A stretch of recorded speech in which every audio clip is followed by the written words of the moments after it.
السلام علیکم ورحمۃ اللہ وبرکاتہ نحمدہ ونصلی علی رسولہ الکریم اما بعد فاعوذ باللہ من الشیطان الرجیم بسم اللہ الرحمن الرحیم رب اشرح لی صدری ویسر لی امری واحلل عقدۃ من لسانی یفقہوا قولی۔ آج سے ہم انشاءاللہ سیرت صحابیات پڑھیں گے۔ سیرت النبی پڑھانے کے بعد سیرت صحابیات پڑھانے کا ارادہ اس لیے کیا گیا ہے کہ خواتین کے لیے رہنمائی خواتین کی زندگی سے ہوتی ہے۔ بحیثیت مسلمان خاتون کے ہمیں کیا کرنا چاہیے اور کیا نہیں کرنا چاہیے، اور ہمارے کس رول میں کیا اجر ہے، ہم جانیں گے انشاءاللہ صحابیات کی زندگی سے۔ وہ صحابیات جنہیں جنت کی بشارت دی گئی اور ان کے درجات بلند ہوئے، اور جنہوں نے دین میں بڑی خدمات انجام دی ہیں، ان کا طرز عمل کیا تھا، اس میں ہم سب کے لیے رہنمائی ہے۔ ہم جو کتاب پڑھ رہے ہیں حیات صحابیات کے درخشاں پہلو، ان کے رائٹر جنہوں نے یہ کتاب لکھی ہے مولانا محمد احمد غضنفر کہتے ہیں کہ میری شروع دن سے یعنی تقریباً 22 سال سے یہ خواہش تھی کہ جس طرح حیات صحابہ کے درخشاں پہلو کتاب لکھی تھی، ایسے ہی صحابیات الرسول کی تابناک سیرت کی ضیاء پاشیوں کی آئینہ دار ایک مؤثر و جامع کتاب لکھوں جو میری زندگی کے بعد بھی اجر کا باعث بن سکے۔ الحمدللہ اللہ کریم نے مجھے اس کی توفیق بخشی۔ یہ کام بھی میری زندگی میں مکمل ہوا اور اب یہ کتاب آپ کے ہاتھوں میں پہنچ گئی۔ یہ میری زندگی کی ایک دیرینہ خواہش تھی جسے اللہ ذوالجلال نے پورا کر دیا، فللہ الحمد۔ میں اور آپ بھی اس موقع پر کوئی خواہش کر لیتے ہیں، اور پھر صرف یہ خواہش ہی نہ ہو بلکہ اس کے لیے کچھ کرنے والے بھی ہوں، تاکہ ہم سب کے لیے بھی آئندہ وہ چیز محفوظ ہو جائے اور ہمارے لیے صدقہ کا باعث بن جائے، آمین۔ بسم اللہ الرحمن الرحیم۔ سیدہ اسماء بنت ابی بکر الصدیق رضی اللہ عنہما۔ خاندانی پس منظر: نام اسماء، والد کا نام سیدنا ابو بکر صدیق رضی اللہ عنہ، جو ہجرت کے وقت رسول اللہ صلی اللہ علیہ وسلم کے رفیق سفر اور غار ثور کے دوسرے مکین تھے، یعنی اس میں موجود تھے۔ والدہ کا نام قتیلہ بنت عبد العزہ تھا اور خاوند میدان جہاد کے نامور شہسوار اور اسلام قبول کرنے میں سبقت کا اعزاز حاصل کرنے والے جلیل القدر صحابی سیدنا زبیر بن عوام رضی اللہ عنہ تھے۔ والد کی جانب سے ان کی ہمشیرہ ام المومنین سیدہ عائشہ صدیقہ رضی اللہ عنہ تھی، یعنی ان دونوں کی والدہ الگ تھیں، والد کی جانب سے ہمشیرہ تھی، ٹھیک ہے۔ ان کے بیٹے کا نام عبداللہ بن زبیر رضی اللہ عنہ تھا۔ ہجرت کے بعد مہاجرین کے ہاں پیدا ہونے والا یہ سب سے پہلا بچہ تھا۔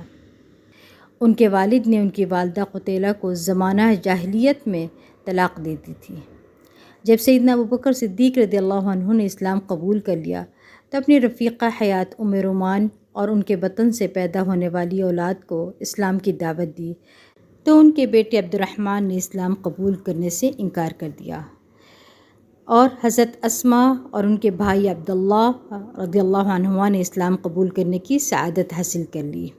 بعد میں عبد الرحمن بھی دائرہ اسلام میں داخل ہو گئے تھے، اور حضرت عائشہ رضی اللہ عنہ نے اسلام میں ہی آنکھ کھولی تھی، یعنی جب پورا گھرانہ مسلمان تھا تب اسلام ہی کی حالت میں انہوں نے اپنی آنکھ کھولی تھی۔ اب یہ 3 قسم کے بچے ہو گئے، ایک اسماء اور عبداللہ نے اسلام قبول کر لیا، اور دوسرے وہ جنہوں نے انکار کر دیا، اور تیسرے وہ جو بائی برتھ اسلام میں آنکھ کھولی تھی۔ اور یہ بخاری کی حدیث سے ثابت ہے کہ جب حضرت عائشہ نے آنکھ کھولی تو اپنے گھر میں اسلام دیکھا، اور 6 سال کی عمر میں آپ صلی اللہ علیہ وسلم سے نکاح بھی ہو گیا تھا ان کا۔ ہجرت کے وقت کا کارنامہ: ام المومنین سیدہ عائشہ رضی اللہ عنہا کا بیان ہے کہ کم ہی کوئی دن ہوگا جس دن نبی کریم صلی اللہ علیہ وسلم سیدنا ابوبکر صدیق رضی اللہ عنہ کے گھر صبح یا شام کے وقت تشریف نہ لائے ہوں۔ جب آپ صلی اللہ علیہ وسلم کو مدینہ منورہ کی طرف روانگی کا حکم دیا گیا تو آپ ہمارے پاس دوپہر کے وقت تشریف لائے۔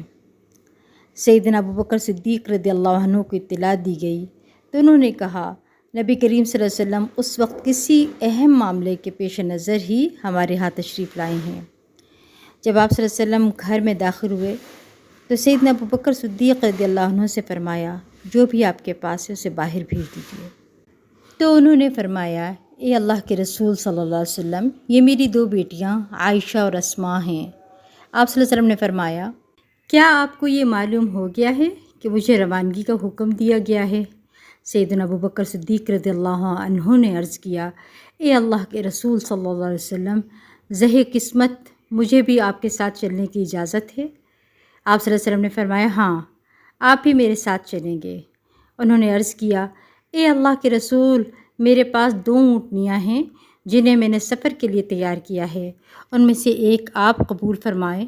آپ صلی اللہ علیہ وسلم نے فرمایا ٹھیک ہے، میں نے تجھ سے 1 اونٹنی قیمت کے عوض لے لی۔ سیدہ عائشہ صدیقہ رضی اللہ عنہا فرماتی ہیں اللہ کی قسم، میں نے آج سے پہلے کبھی کسی کو خوشی سے روتے نہیں دیکھا، لیکن آج میں نے دیکھا کہ سیدنا ابوبکر صدیق رضی اللہ عنہ انتہائی خوشی کی وجہ سے رو رہے ہیں۔ یہ بخاری کی حدیث ہے۔ جب مکہ معظمہ کی گلی کوچوں پر اندھیرا چھا گیا تو رسول اللہ صلی اللہ علیہ وسلم نے سیدنا علی بن ابی طالب رضی اللہ عنہ کو حکم دیا کہ وہ آپ کے بستر پر سو جائیں۔ اچھا، ایک بات یہ یاد رکھیے گا کہ یہ بستر پر سونے والی روایت بھی ضعیف ہے۔ پھر آپ صلی اللہ علیہ وسلم سیدنا ابوبکر صدیق رضی اللہ عنہ کی رفاقت میں طور پہاڑ کی طرف روانہ ہوئے، یہ بات درست ہے، اور وہاں ایک غار میں داخل ہو گئے۔ عبداللہ بن ابی بکر رضی اللہ عنہما قریش کی کارروائیوں کے بارے میں روزانہ تازہ ترین معلومات رسول اللہ صلی اللہ علیہ وسلم کو دیا کرتے تھے، اور سیدہ اسماء رضی اللہ عنہا کھانا اور پانی لے کر غار ثور میں آتی، یہاں تک کہ دونوں ہستیاں مدینہ کی طرف روانہ ہو گئیں۔ سیدہ اسماء رضی اللہ عنہما رسول اللہ صلی اللہ علیہ وسلم کی روانگی کی داستان کچھ یوں بیان کرتی ہیں، جب رسول اللہ صلی اللہ علیہ وسلم نے مدینہ منورہ کی طرف ہجرت کرنے کا ارادہ کیا تو میں نے رسول اللہ صلی اللہ علیہ وسلم اور سیدنا ابوبکر صدیق رضی اللہ عنہ کے لیے کھانا تیار کر دیا۔ ہمیں کھانے کے تھیلے اور پانی کے مشکیزے کا منہ باندھنے کے لیے کوئی رسی نہ ملی۔ میں نے سیدنا ابوبکر صدیق رضی اللہ عنہ سے کہا اللہ کی قسم، میرے کمر بند کے علاوہ میرے پاس کوئی چیز نہیں جس سے تھیلے اور مشکیزے کا منہ باندھ سکوں۔ یہ حضرت اسماء نے کہا تھا۔ انہوں نے فرمایا ازار بند پھاڑ کر 2 حصے کر لو، ایک کے ساتھ مشکیزے اور دوسرے کے ساتھ کھانے کے تھیلے کا منہ باندھ دو۔ تو میں نے ایسے ہی کیا۔ اس بنا پر میرا نام ذات النطقین یعنی 2 ازار بندوں والی رکھ دیا گیا۔ فرماتی ہیں کہ اس موقع پر رسول اللہ صلی اللہ علیہ وسلم نے میرے حق میں یہ دعا کی، ابدلک اللہ بنطاقک ھذا نطاقین فی الجنہ، تیرے اس کمر بند کے بدلے اللہ سبحانہ و تعالیٰ تجھے جنت میں 2 کمر بند عطا کرے گا یا عطا فرمائے گا۔ اب اس سے ہمارے سیکھنے کی چیز کیا ہے؟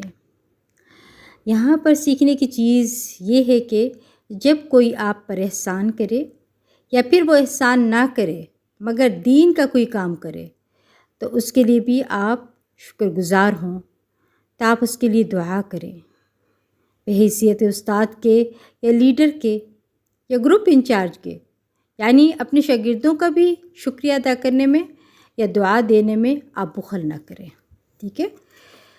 غرض ہمیں کہیں سے بھی خیر ملے وہاں پر جو ہے شکر گزاری کرنی چاہیے۔ ایک تو اللہ کی شکر گزاری ہونی چاہیے، دوسرا بندوں کی شکر گزاری۔ عام طور پر ہمارے درمیان خرابیاں اس لیے پیدا ہوتی ہیں کہ ہم شکر گزار نہیں ہوتے، اس کے لیے دعا نہیں کرتے۔ ہم گھر پہ بھی کہیں جا رہے ہوتے ہیں تو کیا کر رہے ہوتے ہیں؟ ایک دوسرے کو آواز دے رہے ہوتے ہیں کہ کوئی ڈبہ لے آئے، کوئی رسی لے آئے، کوئی آ کے پیکنگ کروا دے، سب لگے ہوتے ہیں نا کام پہ، سب گھر کے بچے بھی، سب بڑے بھی، تو ان کو بھی دعا دیں۔ اس واقعے سے ہمیں ایک خوبصورت سبق مل رہا ہے، وہ یہ کہ ہمارا دین بہت خوبصورت ہے کہ ایک بچے کو بھی اگر بچے کو کہتے ہیں کوئی رسی پکڑ کے لا دے مجھے رسی باندھنے کے لیے، اگر بچہ بھاگ کے آتا ہے تو اس بچے کو معمولی سی رسی لانے پر دعا دینی چاہیے۔ کیا دعا ہو؟ اللہ تمہیں اپنے بندوں میں شامل فرما لے، اللہ تم سے راضی ہو، اللہ تمہیں سلامت رکھے۔ اور آج کا آپ کا یہ ہوم ورک ہے کہ سب کو دعا دینی، سب کو۔ مثلا کسی نے آپ کو پانی پلایا تو آپ دعا دیں کہ اللہ تمہیں سلسبیل سے پانی پلائے، یعنی صرف جنت کا نام نہ لیں بلکہ ان کے چشموں کا نام لیں۔ اس طرح سے بچوں کی بھی اور آپ کی بھی ویکیبلری بڑھے گی انشاءاللہ۔ آپ صلی اللہ علیہ وسلم کا یہ طریقہ خیر خواہی کا طریقہ ہے، دلوں کو جیتنے کا طریقہ ہے، اس سے نفرتیں ختم ہوتی ہیں، شکر گزاری سے، اور پھر کیا ہے، دعا دینے سے دوسرے کو موٹیویشن بھی ملتی ہے۔ اور آپ نے دیکھا ہوگا جسے دعا دینے کی عادت ہوتی ہے اس کے اندر نرمی ہوتی ہے، یعنی سافٹنس ہوتی ہے، اور یہ بھی اللہ کی نعمت ہوتی ہے کہ کسی کے اندر سافٹنس ہو اور وہ نرمی سے گفتگو کرنے والا ہو، محبت کرنے والا ہو اور دعائیں دینے والا ہو۔ خوش نصیب ہوتے ہیں وہ لوگ جن کے ایسے استاد ہوتے ہیں، یا ایسے والدین ہوتے ہیں، یا ایسے بڑے بہن بھائی ہوتے ہیں۔ تو اپنے اندر یہ عادت اپنائیں شکر گزاری کی اور دعا دینے کی۔ آج دن بھر آپ نے یہ عمل کرنا ہے انشاءاللہ۔ قریش کو رسول اللہ صلی اللہ علیہ وسلم اور ان کے ساتھی سیدنا ابوبکر صدیق رضی اللہ عنہ کا کوئی نشان نہ ملا۔ سیدہ اسماء رضی اللہ عنہا فرماتی ہیں جب رسول اللہ صلی اللہ علیہ وسلم سفر ہجرت پر روانہ ہو گئے تو قریش کی ایک ٹولی ہمارے پاس آئی، ان کے ساتھ ابو جہل بن ہشام بھی تھا۔ وہ لوگ سیدنا ابوبکر صدیق رضی اللہ عنہ کے دروازے پر آئے۔ میں گھر سے باہر آئی تو انہوں نے کہا تیرا باپ ابوبکر کہاں ہے؟ میں نے کہا اللہ کی قسم مجھے نہیں معلوم کہ میرا باپ کہاں ہے۔ سیدہ اسماء رضی اللہ عنہ فرماتی ہیں ابو جہل نے میرے رخسار پر تمانچہ رسید کر دیا جس سے میرے کان کی بالی دور جا گری۔ فرماتی ہیں کہ پھر قریشی واپس چلے گئے۔ 3 دن گزر گئے، ہم نہیں جانتے تھے کہ رسول اللہ صلی اللہ علیہ وسلم نے کس طرف کا رخ کیا ہے۔ پھر ہمیں معلوم ہوا کہ آپ نے مدینہ منورہ جانے کا ارادہ کیا ہے۔ آپ کے ساتھ میرے ابا جان غلام عامر بن بحیرہ اور راستے کی رہنمائی کرنے کے لیے عبداللہ بن عریقت بھی تھے۔ آپ دیکھیں کہ سبحان اللہ پورے خاندان یعنی آپ صلی اللہ علیہ وسلم کو کس طرح سپورٹ کر رہا ہے۔ خود ابو بکر رضی اللہ عنہ، ان کے بچے اور ان کی اونٹنیاں، سبحان اللہ۔ یہ نیکی کے مواقع بھی اللہ کسی کسی کو دیتا ہے۔ اللہ ہمیں بھی مال اور جان لگانے کی توفیق دے دے، آمین۔ عمدہ ذہانت یعنی حضرت اسماء بنت ابو بکر ذہین خاتون تھی۔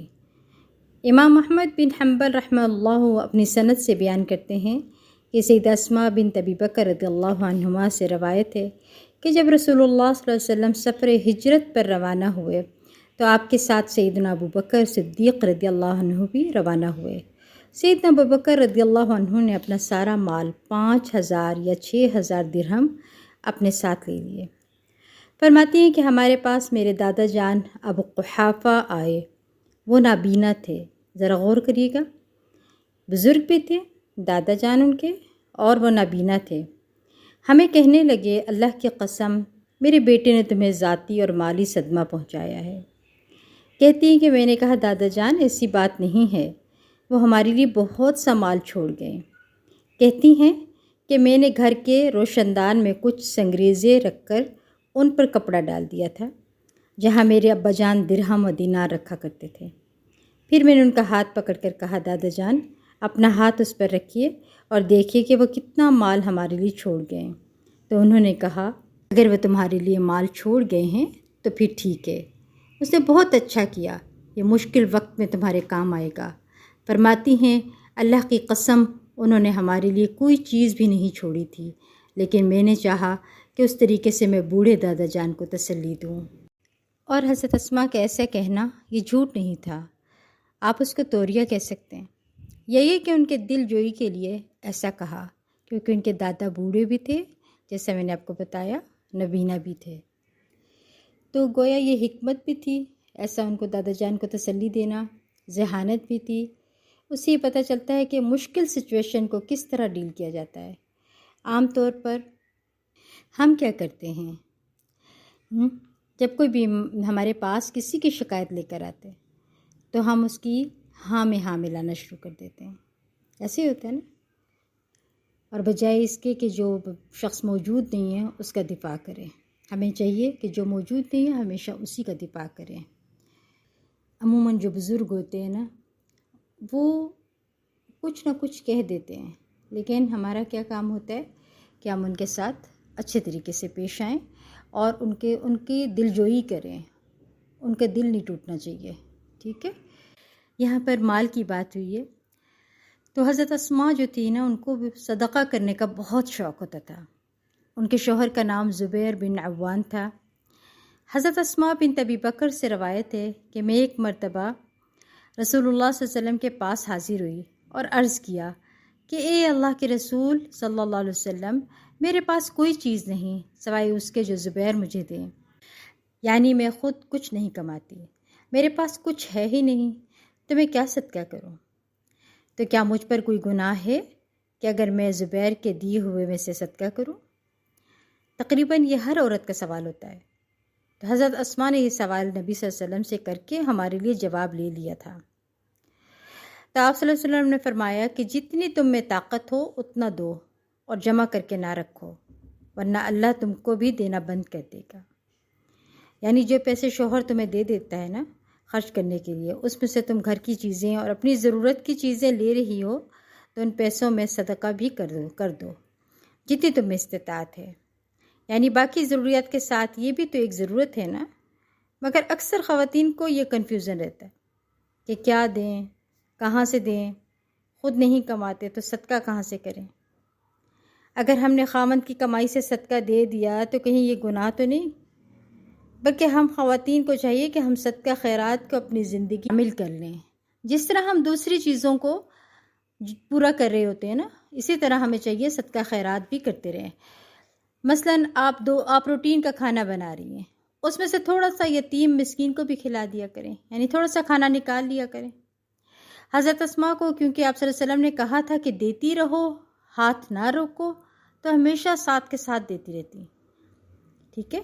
مگر حضرت عائشہ رضی اللہ عنہا اپنے پاس جمع کرتی رہتی اور پھر ایک ساتھ کسی کو دیتی تھی۔ اس سے یہ پتہ چلتا ہے کہ دونوں طریقے درست ہیں۔ حضرت عبداللہ بن زبیر سے روایت ہے کہ وہ کہتے ہیں کہ میں نے عائشہ رضی اللہ عنہا اور اسماء رضی اللہ عنہا سے زیادہ کسی عورت کو سخی نہیں دیکھا، یعنی بہت زیادہ سخاوت کرتی تھی۔ ان کی سخاوتیں دو طرح کی تھیں۔ نمبر ایک، حضرت عائشہ جمع کرتی اور ایک ساتھ دیتی، اور نمبر دو، حضرت اسماء کل کے لیے جمع نہیں کرتی تھی بلکہ ساتھ کے ساتھ دے دیتی تھی۔ لہٰذا اب آپ میں سے جو طریقہ درست لگے نا آپ لوگوں کو وہ اختیار کر لیں۔ اس سے یہ پتہ چلتا ہے کہ دین میں وسعت ہے، کسی لگے بجھے طریقے کو دین سمجھنا درست نہیں ہے۔ ہر شخص کو اپنے حالات کے مطابق نیکی کے کام کرنے چاہیے۔ اصل چیز ہے مقصد کا حصول۔ راستہ دائیں سے بھی جا سکتا ہے اور بائیں سے بھی جا سکتا ہے۔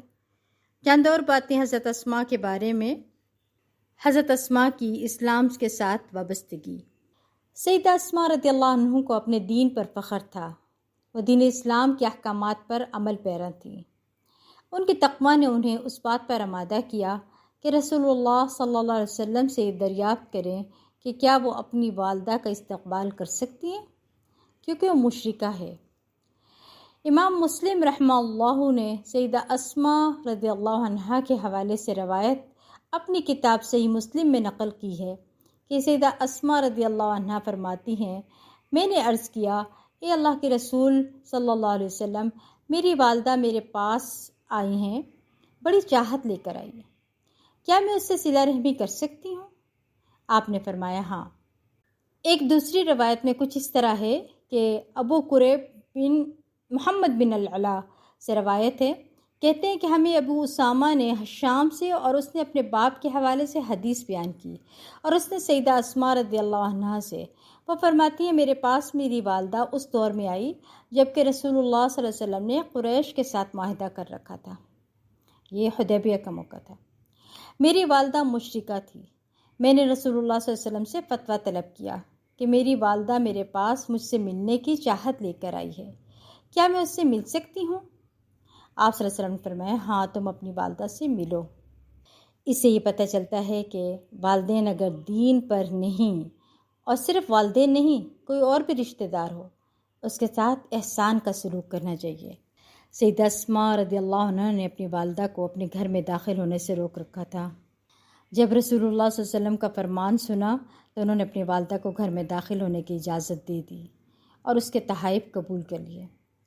اس سے یہ پتہ چلتا ہے کہ آپ حضرت اسماء کتنی محتاط زندگی گزار رہی تھیں اور سوال بھی کرتی ہیں عمل کی درستگی کے لیے، ٹھیک ہے؟ اور عمل کی درستگی کے لیے سوال کرنا فائدہ مند ہے، مگر بے مقصد سوال اور کثرت سوال کرنا درست نہیں ہے۔ کم سوال کریں اور جس سوال پر باقی عمل کرنا ہو وہ سوال پوچھیں۔ اور یہ بھی ٹھیک نہیں کہ پہلے ایک سے پوچھا، وہاں تسلی نہیں ہوئی، پھر دوسرے کے پاس گئی تو پھر کسی اور سے پوچھتے ہیں کہ شاید اس سے کوئی اور گنجائش نکل آئے۔ بات یہ ہے کہ جس نے عمل کرنا ہو نا، وہ کسی ایک سے پوچھ کر عمل کر لے گا۔ اصل چیز کیا ہے؟ اطاعت کی بات۔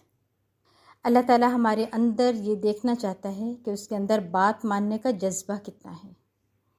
ایک اور بات وہ یہ کہ اگر آپ لوگوں کو یاد ہو کہ غزوہ بنی مصطلق کے موقع پر حضرت عائشہ نے جو ہار پہنا تھا وہ کس کا تھا؟ حضرت اسماء کا تھا نا۔ ستیلی بہن نے قیمتی ہار پہننے کے لیے مانگا اور وہ سفر پر بھی جا رہی تھی تو انہوں نے انکار نہیں کیا بلکہ فوراً دے دیا۔ تو کیا آپ سے کوئی مانگے کوئی قیمتی ہار تو آپ دیں گے؟ یعنی کوئی ستیلی بہن ہو، سگی بہن ہو، آپ کی کوئی سہیلی ہو، کوئی آپ کی ہمسائی ہو، تو کیا آپ دیں گے؟ ان کا انداز دیکھیں، سبحان اللہ، بہت سی سگی بہنوں سے زیادہ ان کے تعلقات تھے، اور یہی اصل دین ہے۔ بزرگوں کے ساتھ، بچوں کے ساتھ، رشتہ داروں کے ساتھ ہمارے تعلقات بہترین ہونے چاہیے۔ اگر ہم نے ان تعلقات کو درست نہیں کیا نا تو ہم نے پھر دین کی روح کو ہی نہیں پایا۔ حضرت اسماء بہت باحیا خاتون تھیں۔ حضرت اسماء سے روایت ہے، فرماتی ہیں کہ ہم رسول اللہ صلی اللہ علیہ وسلم کے ساتھ حج کے لیے روانہ ہوئے۔ جب مقام عرش پر پہنچے تو رسول اللہ صلی اللہ علیہ وسلم اترے تو ہم لوگ بھی اتر گئے۔ عائشہ رضی اللہ عنہ رسول اللہ صلی اللہ علیہ وسلم کے پاس بیٹھی اور میں اپنے والد کے پاس جا بیٹھی، یعنی کہیں قریب قریب ہوں گے نا۔ اس سے ان کے حیا کا پتہ چلتا ہے۔ بعض اوقات بہت قریبی رشتے ہوتے ہیں مگر ہم ان میں احتیاط نہیں کرتے۔ بعض اوقات بھائی بھابھی جو میاں بیوی ہیں ان کا ایک ساتھ بیٹھنے کو دل چاہ رہا ہوتا ہے، بات کرنے کو دل چاہ رہا ہوتا ہے، کہیں سفر پہ نکلے میں، کہیں گھر میں، کہیں بھی۔ ہمیں چاہیے کہ ہم ان کے جذبات کا احساس کریں۔ ہم نے جذبات کا احساس نہیں کرتے، اگر اکٹھے بیٹھے ہوتے ہیں تو ان کے درمیان گھس کر بیٹھ جاتے ہیں۔ ایسا نہیں کرنا چاہیے، اور نہ ہی بھائیوں کو ایسے تانے دینے چاہیے کہ شادی سے پہلے بہت باتیں کرتا تھا ہم سے، اب بیوی آ گئی ہے تو بات کرنی چھوڑ دی۔ یہ سب گھٹیا باتیں ہیں، گھٹیا سوچ ہے۔ کسی کو خوشی میں خوش ہونا چاہیے، نہ کہ اس کو اس طرح کی باتیں کر کے پریشان کرنا چاہیے۔ اسماء بنت ابی بکر کو مردوں کے ساتھ چلنے میں بھی بہت حیا آتی تھی۔ حضرت اسماء رضی اللہ عنہ فرماتی ہیں کہ میرے شوہر حضرت زبیر کی وہ زمین جو نبی صلی اللہ علیہ وسلم نے ان کے شوہر کو خرید کر دی تھی، اس سے میں اپنے سر پر گٹھلیاں اٹھا کر گھر لایا کرتی تھی، یعنی زمین سے گھر آیا کرتی تھی نا جب، تو اپنے سر پر گٹھلیاں لاد کر لایا کرتی تھی، اور یہ زمین میرے گھر سے 2 میل دور تھی۔ ایک روز میں آ رہی تھی اور گٹھلیاں میرے سر پر تھیں۔ راستے میں رسول اللہ صلی اللہ علیہ وسلم سے ملاقات ہو گئی۔ آپ کے ساتھ قبیلہ انصار کے کچھ آدمی بھی تھے۔ آپ صلی اللہ علیہ وسلم نے مجھے بلایا، پھر اونٹ پر بیٹھنے کے لیے کہا۔ آپ صلی اللہ علیہ وسلم چاہتے تھے کہ مجھے اپنی سواری پر جو ہے اپنے پیچھے سوار کر لیں، لیکن مجھے مردوں کے ساتھ چلنے میں شرم آئی، یعنی سارے مرد تھے اور یہ ایک اکیلی عورت تھی، تو انہوں نے آپ صلی اللہ علیہ وسلم کو کی جو آفر تھی یہ قبول نہیں کی۔ اور پھر مجھے زبیر کی غیرت کا بھی خیال آیا کہ میرے شوہر کو پسند نہیں آئے گا، کیونکہ زبیر رضی اللہ عنہ بڑے ہی غیرت مند تھے۔ آپ صلی اللہ علیہ وسلم بھی سمجھ گئے کہ میں شرم محسوس کر رہی ہوں، اس لیے آپ آگے چل دیے، یعنی آپ نے پھر اصرار نہیں کیا۔ پھر میں زبیر رضی اللہ عنہ کے پاس آئی اور انہیں واقعہ بیان کیا. یہ ذکر کیا کہ میری آپ صلی اللہ علیہ وسلم سے ملاقات ہوئی. میرے سر پر گٹھلیاں تھیں اور آپ کے ساتھ چند صحابہ تھے. آپ نے اپنا اونٹ مجھے سوار کرنے کے لیے بٹھایا، لیکن مجھے اس سے شرم آئی اور آپ کی غیرت کا بھی خیال آیا. تو زبیر رضی اللہ عنہ نے کہا کہ اللہ کی قسم، اس پر تو مجھے بہت رنج ہوا کہ تم گٹھلیاں لے کر نکلی اور آپ صلی اللہ علیہ وسلم کے ساتھ سوار ہو جاتی. تو یہ اتنی غیرت کی بات نہیں تھی، کیونکہ وہ اللہ کے رسول تھے. یعنی مجھے اس بات پر رنج ہوا کہ تم نے ایک چانس گوا دیا. یہ ان کا مقصد، یا آپ کی آفر قبول نہیں کی. اس کے بعد میرے والد ابو بکر رضی اللہ عنہ نے میرے پاس کام کے لیے ایک غلام بھیج دیا. گویا غلام بھیج کر مجھے آزاد کر دیا، کیونکہ ان کی زندگی بہت بامشقت زندگی تھی. کھیت میں کام کرتی تھی اور شوہر کا ہاتھ بٹاتی تھی، کیونکہ ان کے پاس کوئی اور ملازم یا غلام وغیرہ نہیں تھے. پیدل اتنی دور سے آتی تھی. ایک اور روایت میں آتا ہے کہ ایک اور زمین سے یہ آتی تھی جو کہ 3 فرسخ یعنی 9 کلومیٹر بنتی ہے. وہاں سے پیدل سامان اٹھا کر لاتی. اور حضرت اسماء رضی اللہ عنہ نے بہت سی احادیث روایت کی ہیں. بہت عبادت گزار بھی تھیں، صدقہ گزار تھیں.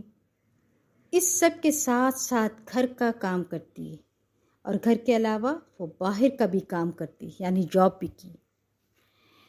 اور ہم کیا چاہتے ہیں کہ بس نعمتوں کی زندگی ہو، کوئی مشقت نہ ہو، بس آرام ہو. دوسری طرف صحابیات دوہری پرمشقت زندگی بسر کر رہی ہیں. حضرت اسماء جو ہے نا، ان کو فحش کوئی ناپسند تھی. یعنی پرائیویٹ زندگی کے وہ معاملات جو شوہر بیوی کے درمیان ہوتے ہیں، وہ ان کو ذکر کرنا ان کو بالکل پسند نہیں تھا. ابو اسحاق بن یسار کہتے ہیں کہ ہم اس وقت مکہ مکرمہ میں تھے جب عبداللہ بن زبیر ہمارے ہاں تشریف لائے، یعنی حضرت اسماء کا بیٹا. انہوں نے ایک ہی سفر میں حج اور عمرے کو کرنے سے منع فرمایا. حضرت ابن عباس رضی اللہ عنہ کو جب یہ معلوم ہوا تو انہوں نے کہا، ابن زبیر رضی اللہ عنہ کو کیا اس مسئلے کا پتہ نہیں ہے؟ انہیں یہ مسئلہ اپنی والدہ اسماء بنت ابی بکر سے معلوم کرنا چاہیے. یعنی ہر مسئلہ کے دونوں ایک جگہ پر کر سکتے ہیں، حج اور عمرہ. ٹھیک ہے، یہ مسئلہ جو ہے ان کو معلوم کرنا چاہیے تھا. دراصل عرب لوگ حج اور عمرے کو اکٹھا کرنا سخت ناپسند کرتے تھے نا. اس سے کچھ صحابہ کو یہ مسئلہ ہی نہیں پتہ تھا کہ کر سکتے ہیں ایک ساتھ حج اور عمرہ کہ نہیں کر سکتے. اس طرح ان کو بھی ذہن میں نہیں تھا.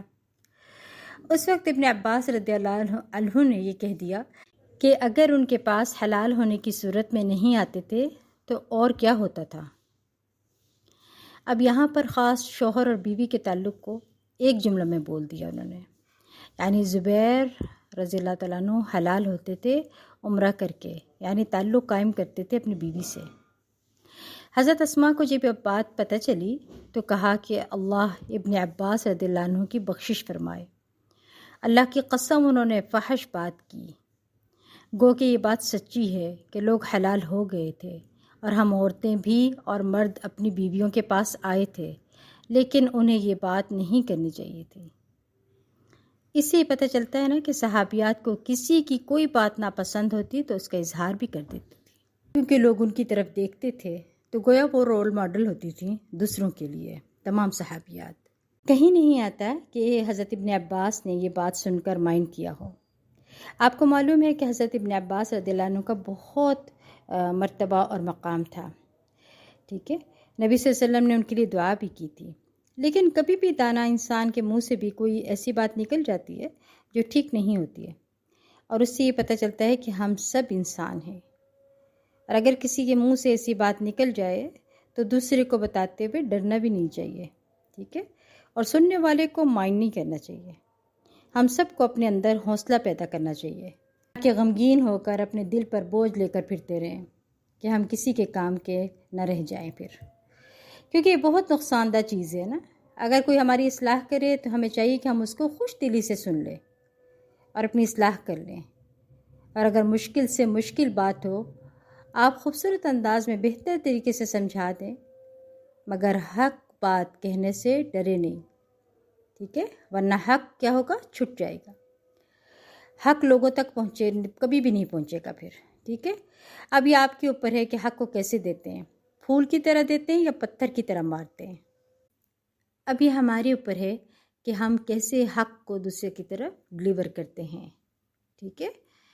اللہ تعالیٰ ہمیں ہدایت دے اور احسن طریقے کے ساتھ اللہ کا پیغام پہنچانے کی توفیق دے. آمین. پہلے بچے کی والدہ سیدنا علی بن ابی طالب رضی اللہ عنہ تمام امانتیں اہل امانت کے سپرد کرنے کے بعد آل نبی صلی اللہ علیہ وسلم کے ہمراہ سفر ہجرت پر روانہ ہوئے. اس قافلے میں عبداللہ بن ابی بکر رضی اللہ عنہ، سیدنا ابو بکر صدیق رضی اللہ عنہ کی بیوی سیدہ ام رومان رضی اللہ عنہ اور دونوں بہنیں سیدہ عائشہ اور سیدہ اسماء رضی اللہ عنہ تھیں ان کے ساتھ. سیدہ اسماء رضی اللہ عنہ حالت حمل میں تھیں. جب مدینہ منورہ میں پہنچی تو انہوں نے نو مولود کو جنم دیا، جسے ان کی ہمشیرہ سیدہ عائشہ رضی اللہ عنہا اٹھا کر رسول اللہ صلی اللہ علیہ وسلم کی خدمت میں حاضر ہوئیں. آپ نے اسے گھٹی دی اور اس کا نام عبداللہ رکھا. صحیح بخاری کی حدیث ہے. حضرت اسماء صبر کرنے والی بیوی تھی. سیدہ اسماء رضی اللہ عنہ نے اپنے خاوند سیدنا زبیر بن عوام رضی اللہ عنہ کے ساتھ مفلسی کی زندگی بسر کی. گھریلو کام کاج اور اپنے خاوند کی گھوڑی کی دیکھ بھال نے انہیں تکلیف میں مبتلا کر رکھا تھا. مزید برآں ان کا خاوند سخت مزاج تھا. جب سیدہ اسماء رضی اللہ عنہا نے اس صورتحال کی اپنے ابا جان سیدنا ابو بکر صدیق رضی اللہ عنہ سے شکایت کی تو انہوں نے اسے صبر کی تلقین کی. تھوڑے عرصہ بعد سیدنا زبیر بن عوام رضی اللہ عنہ کی مالی حالت بہتر ہو گئی، مال و دولت کی فراوانی ہو گئی. لیکن اس مالی فراوانی اور گھریلو خوشحالی نے سیدہ اسماء رضی اللہ عنہا کی طرز معاشرت میں کوئی تبدیلی پیدا نہ کی. سیدہ اسماء رضی اللہ عنہا دل کی بڑی غنی تھیں. دنیاوی چمک دمک ان کی طبیعت پر قطعاً اثر انداز نہیں ہوتی تھیں. وہ شریف الطبع اور کثرت سے صدقہ و خیرات کرنے والی تھیں. جب وہ بیماری میں مبتلا ہونے کے بعد شفا یاب ہوئیں تو انہوں نے اللہ رب العزت کا شکر ادا کرتے ہوئے اور اس کے فضل و کرم کا اعتراف کرتے ہوئے اپنے غلام آزاد کیے. وہ اپنی اولاد کو سخاوت کرنے کی تلقین کرتے ہوئے فرمایا کرتی تھیں: انفقوا وتصدقوا ولا تنتظروا الفضل. خرچ کرو، صدقہ خیرات دو اور فراوانی کا انتظار نہ کرو. یعنی یہ نہ سوچو کہ جب ہمارے پاس بہت ہوگا تو تب ہم جو ہے وہ صدقہ دیں گے.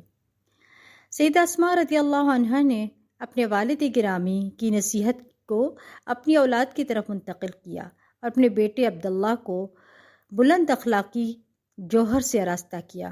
زبیر رضی اللہ عنہ مشرکین کے ساتھ نبرد آزما ہوتے وقت اپنے بیٹے عبداللہ کو سواری پر اپنے پیچھے بٹھا لیا کرتے تھے تاکہ وہ لڑائی کا فن سیکھ لے اور شہ سواری میں مہارت پیدا کر لے.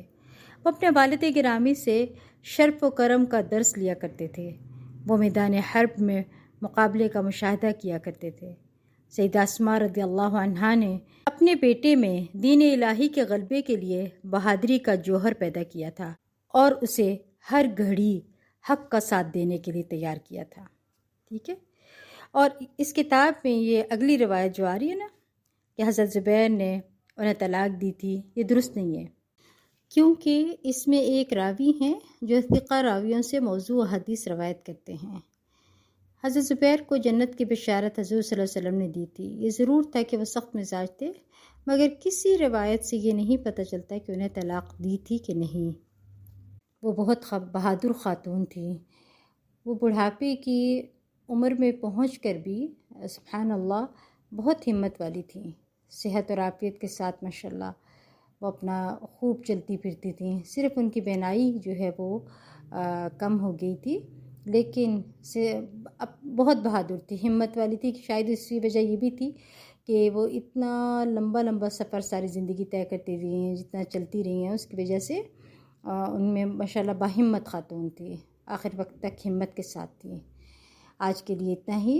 وآخر دعوانا ان الحمد للہ رب العالمین. سبحانک اللہم وبحمدک اشہد ان لا الہ الا انت استغفرک واتوب الیک. السلام علیکم ورحمۃ اللہ وبرکاتہ.